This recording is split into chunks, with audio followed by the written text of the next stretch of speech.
Hi friends, இன்னைக்கு நாம என்ன வீடியோ பார்க்க போறோம்னா இது வந்து நம்ம சப்ஸ்கிரைபரோட ரெக்வெஸ்ட் தான் फ्रेंड्स. இன்னைக்கு பார்க்க போறோம். நான் வந்து ஃபர்ஸ்ட் ஒரு வீடியோ அப்லோட் பண்ணியிருப்பேன், ஷேர் மை எக்ஸ்பீரியன்ஸ் அப்படின்னு சொல்லிட்டு. அது வந்து அவங்க கேட்டதை வந்து நான் தப்பாக புரிஞ்சுக்கிட்டேன். அவங்க வந்து நியூஸ் பில்டிங் சேலஞ்சில் வந்து நியூஸ் ப்ரீச்சிங் அப்படின்னு போட்டு கேட்டிருந்தாங்க. அவங்க வந்து எதை பற்றி கேட்டிருக்காங்கன்னா என்னோட மூக்கு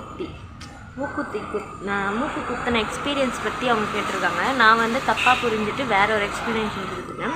அதுக்காக தான் திரும்ப இந்த வீடியோ போட்டிருக்கேன் அவங்களுக்காக. அதுக்கு முன்னாடி நம்ம சேனலுக்கு புதுசாக வரவங்க நம்ம சேனலை சப்ஸ்கிரைப் பண்ணுங்கள், பக்கத்தில் இருக்க பெல் பட்டனை ப்ரெஸ் பண்ணுங்கள். இப்போ வாங்க வீடியோக்குள்ளே போகலாம்.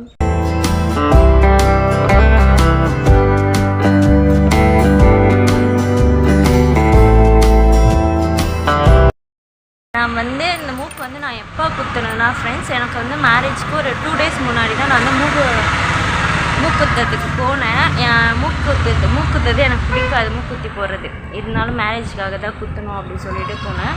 நான் வந்து பார்லர்லாம் போய் குத்தலை. இங்கே வந்து எங்கள் வீட்டு பக்கத்துலேயே ஒரு ஆச்சாரி இருக்கார், அவர்கிட்ட தான் போய் குத்துனேன். அவர் வந்து ஒரு பின் மாதிரி வச்சுருக்காரு. மூக்கு குத்துறது, காது குத்துறது, அதுக்கேற்ற மாதிரி ஒரு பின்னை வச்சுருக்காரு.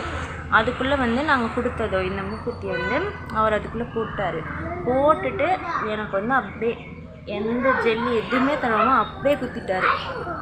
ரொம்ப செம்ம பெயின். நான் வந்து கத்துனேன்னா பார்த்துக்கோங்களேன், சின்ன குழந்தை மாதிரி கத்திட்டு ஓன்னு கத்தி என் கண்ணிலேருந்து தண்ணியே வந்துச்சு. ரொம்ப பெயினாக இருந்துச்சு. அவர் நல்லா ஊசி மாதிரி இவ்வளோ நீட்டுக்கு இருக்குது. அந்த எட்டில் தான் வந்து அவர் மூக்குத்தியை போட்டு வச்சுருந்தார். போட்டு வச்சு நான் நல்லா கண்ணை மூடிட்டேன். அவர் குத்த வரும்போது பார்க்கல, இருந்தாலும் வந்து ஆட்டாமல் இருக்கணும்னு சொன்னார். ஆட்டினீங்கன்னா ரத்தம் வந்துடும், ஆட்டாமல் இருங்க அப்படின்னு. அதனால தான் வந்து அவர் குத்தும்போது ரொம்ப பெயினாக இருந்துச்சு ஃப்ரெண்ட்ஸ். எனக்கு ரொம்ப ரொம்ப ரொம்ப வலி. ஏண்டா மூக்குத்தணும்னு ஆகிடுச்சு. மூக்குத்திட்டு வீட்டுக்கு வந்த அப்புறம் மறுநாள் எனக்கு வந்து ரிசப்ஷன் இருந்தது. அன்றைக்கி வந்து மேக்கப் போடுறதுக்காக வந்திருந்தாங்க. அப்போ பார்த்திங்கன்னா என் மூக்கு இவ்வளோ பெருசு வீங்கி இருந்துச்சு. என்னோடய ரிசப்ஷன் போட்ட ஃபோட்டோ தெரியும். அதில் பார்த்திங்கன்னா மூக்கு நல்லா வீங்கி போயிடுச்சு. ஒரு 1 week ஆச்சு எனக்கு சரியாக. இந்த மாதிரி வந்து இவ்வளோ பெருசாக எனக்கு தெரியவே தெரியாது. ஃபஸ்ட்டு நான் மூக்குத்தி வந்து இவ்வளோ பெருசாக தெரியாது. உங்களுக்கு தெரியுதா இல்லையா பாருங்கள். இந்த மாதிரி தூக்கவே முடியாது, நல்லா போட்டு புதஞ்சின்னு இருந்துச்சு. அதுக்கப்புறம் போக நான் எதுவுமே பண்ணலை, தேங்காய் எண்ணெய் மட்டும் வச்சுன்னே இருந்தேன். அதுக்கப்புறம் அதுவே சரியாயிடுச்சு. இப்போ தான் வந்து ஓரளவுக்கு நல்லா இந்த மாதிரி என்னால் பண்ண முடியுது. அப்போ வந்து என்னால் அந்த மாதிரி பண்ண முடியாது. ரொம்ப கொதிச்சுட்டு ரொம்ப வலியாக இருந்துச்சு. 1 week கிட்டத்தட்ட 1 week இருந்துச்சு எனக்கு நிறைய. அப்புறம் தேங்காய் எண்ணெய் வைக்க சரியாக போயிடுச்சு. இதுதான் வந்து அவங்க கேட்டுருந்தாங்க என்கிட்ட. அவங்களுக்கு இந்த எக்ஸ்ப்ளனேஷன் கொடுக்க பதிலாக நான் வேறு ஏதோ தப்பாக கொடுத்துட்டேன், சாரி. இதுதான் வந்து என்னோடய மூக்குத்தின எக்ஸ்பீரியன்ஸ்.